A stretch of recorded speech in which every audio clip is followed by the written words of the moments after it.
Let's have a look at exactly what that means. Belgium will now have a nice easy one. They'll face Brazil on Friday night. What a game that will be.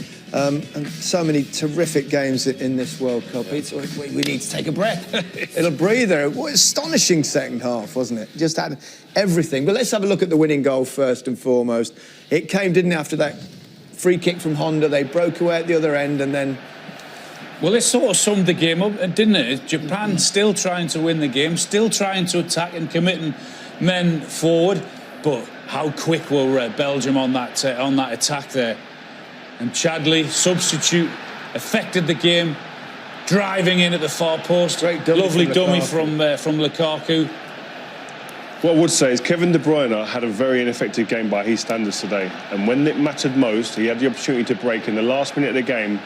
His decision-making with the pass, the weight of the ball was fantastic. And what it means to that guy, he knows the decisions he made today affected this game, Martinez. Brilliant reaction from Martinez at the end. I mean, you've taken a team through a World Cup, and that must be a magical feeling when something like that... Well, there always will be moments where it's really 50-50. You know, you need a little bit of luck, but you also need a player just to step it up. You know, you need that split second. And I think the players that we always talk about of that Belgium side, they took it in their own hands in the last minute. I thought the run from Lukaku was outstanding because first he runs inside, he opens up the space for the right side, then he does a dummy. And that's what you need players just to make that piece of a difference in that important moment. The right decision at the right time. Well, one person who made a couple of good decisions was Roberto Martinez, and we can hear from him now. Yeah, he looks very happy. He's a great guy. We know him well. Obviously, we work with him on occasions as well, and pleased for him. Well, serious questions were being asked in that second half. Serious questions of him and serious questions of his players. And you have to do something. You have to find a way. And boy, did he do that. Yeah, it looked like it was going to go against them, didn't it? The start of the second half was incredible from Japan. Yeah, and we talked about a lot of their good football that they play. Yeah, I mean, the way Japan came out of out of the locker room and then started to go forward was just impressive. You know, if you see this goal, it's just from the back till all the way to the end, it's just top class. That's a fast break from the highest category. Just thought he just delayed it for a second. I thought that opportunity was almost he lost the moment. Yeah, exactly. But he managed to find the corner there. But if you thought that goal was good, what about the next from? Oh, Inouye. A beautiful strike. Wasn't I mean, the way he hit this so clean. You can argue that the defensive midfielders of Witsel and De Bruyne maybe could have come back and helped out and done a bit more defensively. But when you see the way he hits this strike, it's so clean. But here you see they're going forward. They leave their bodies behind them. There's 5 players attacking here. They're not just sitting on a 1-0. Here, Shinji Kagawa, great composure, finds his teammate, and wow. What a strike. He hits across the ball. Witsel and De Bruyne, you could say, yeah, they can get out, they can put his head down and press him. But look at this ball, it doesn't move. Watch, once he's hit, that sign you see, it doesn't move. Do you think Jordan Pickford might have saved it?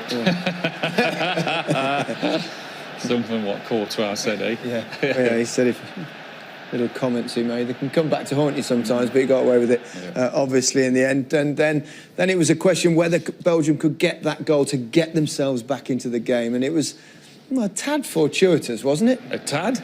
They had an incredible opportunity just before this with a Lukaku header. But, I mean, this is a fluke. There's no way he means that. He's just, all he's trying to do is put that back in the danger area, trying to put it in that 6-yard box. Certainly went in the danger area. It's a fluke, isn't it? Yeah, but in those moments, and you try to force things, you know, and it was not meant to be this type of a header, but you're just waiting for something to happen. Yeah. And he did that with his substitutions. You know, he said, you know, I got to change something here. You know, who can I bring in? Who do I take out? You know, who do I change? How do I change the rhythm of the game? How do I give that more urgency? And that's what they were lacking in the first half. They had no real drive towards the goal. They didn't create much. There was no urgency there. From the moment on, they were down 2-0. And then the substitutions happened, there was urgency. And suddenly they stepped it up, the rhythm got higher. and that's how they created their chances. And one of those substitutions, Marouane Fellaini, always a threat in the box. Yep, I mean, always, especially. Yeah, exactly. You get the ball in the box, and this guy's one of them. He's awkward. He's horrible to play against. Elbows, arms, knees everywhere. But what he has got, he's got an ability to find space in the box. And when he gets in there, he's aggressive. He's direct. A great ball from Hazard. You see the ground he makes up here, and it's only one man in that box who's going to win it. Love him or like him or hate him as a player, the way he plays. I don't know. People might say, "Oh, he's not stylish, etc." But what he is, he's effective. He comes on, and he makes balls in and around that box. And he makes it difficult for defenders. But the impressive thing is that you can go both ways. That team, if they want to go direct like that, and we said before the game that they might struggle from crosses because of the height. Okay, they were desperate. They had to change something. They brought the big guy on, and all of a sudden they start putting balls into the box. But now have a look at the winning goal. How they can turn it around and play the other side of the game as well. That straight from the goalkeeper, the way they break. I mean, you watched a number of Belgian players here that are on the attack, straight from the goalkeeper into De Bruyne. The way it passes is excellent. The dummy from Lukaku, and what is that? 10 seconds from defending a corner, they've now won the game. Superb. I'll tell you what, it's the mentality of the team as well, because many goalkeepers would have caught that in the last minute and said, you know what, we'll just see this out. Yeah. You know what I mean? He didn't. Look what it means to them players, them pictures there. They know what I mean. They're through now. And I think, again, I mentioned it before, I think the mentality of this team has been called into question. That there gives them the belief now, I think, and it's a powerful thing to have at this stage, and momentum is key. You need a turning point sometimes to convince yourselves. Is that fair? Yeah, that's fair, and I think Japan, I think, will regret just the last 2 minutes. Will regret because they threw everything forward. They had the free kick, then at the corner, and they were a little bit too open, and it's turned out the wrong thing. A little bit naive, do you think, chasing the victory? But well, in the 94th minute, yeah. I mean, you're dead tired. You don't even know anymore what's going on here. You're emotional. And you think about extra time in that moment, it's when those mistakes happen. Yeah. It was similar, wasn't it, in USA 2014, that kind of breathtaking game. Yeah, it goes back and forth, and it's just kills you when you're on the losing side. Yeah.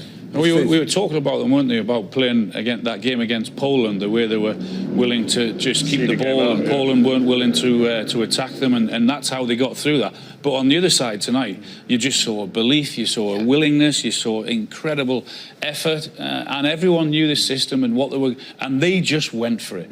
But it provided incredible entertainment for us. Brazil, Belgium. Oh, bad. I don't think it'll be a stunner, that one, will it? Jeez, unbelievable. We've not had a bad game yet. It's been unbelievable. Yeah, don't tempt fate. But, I mean, it is remarkable, though, isn't it, this World Cup, how many breathtaking games we've had. You could almost probably put 3 or 4 of the best all-time top 10 games in World Cup history have happened in this World Cup, and we're still only halfway through the last 16. Yeah, and the teams that are coming through, Brazil today, they look like a team on the way up. They look like a team. They started the tournament maybe a little bit conservative, a bit reserved, a bit out of sorts. Neymar today, an assist, a goal. There was obviously some dodgy moments within that, but you can see that now they're starting to find a little bit of fluidity within this team.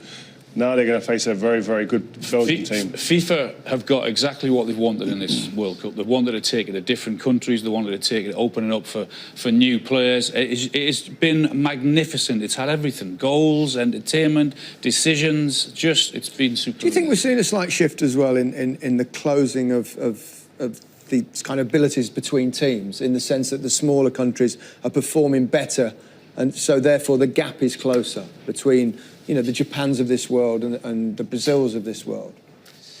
I think definitely, because they have the experience now as well to approach a big tournament like that. They know how to prepare their team, 4 weeks, before they have the opening game. They know how to calculate through, and and that gives them confidence going into a tournament like that. You maybe expect a little bit more from the African side. From certain teams, Central America, but it's an exciting World Cup. It's exhilarating. It's tactically interesting as well. We've seen teams playing very different styles, some deep, some forward. But these sort of games... when two teams on the front foot, and they go for it, it makes for fantastic viewing for us guys. And I think it is great. But also another thing, we expected Cristiano Ronaldo, we expected Messi to be the guys that ran this tournament. This could be the change in the guard almost. You've got the Mbappes, you've got the likes of the Lukakus, the Kevin De Bruyne's, and you've got the Neymars. It's the names are rolling off the tongue, and it's a new age. Harry Kane. We need some more English players to even step up and become them players as well. I mean, it makes for mouth-watering football. It really does. It's all very exciting, and England are coming soon as well. So great stuff. Rio, thanks very much, Jürgen. Al, that's it. Well, that's it from us for Japan.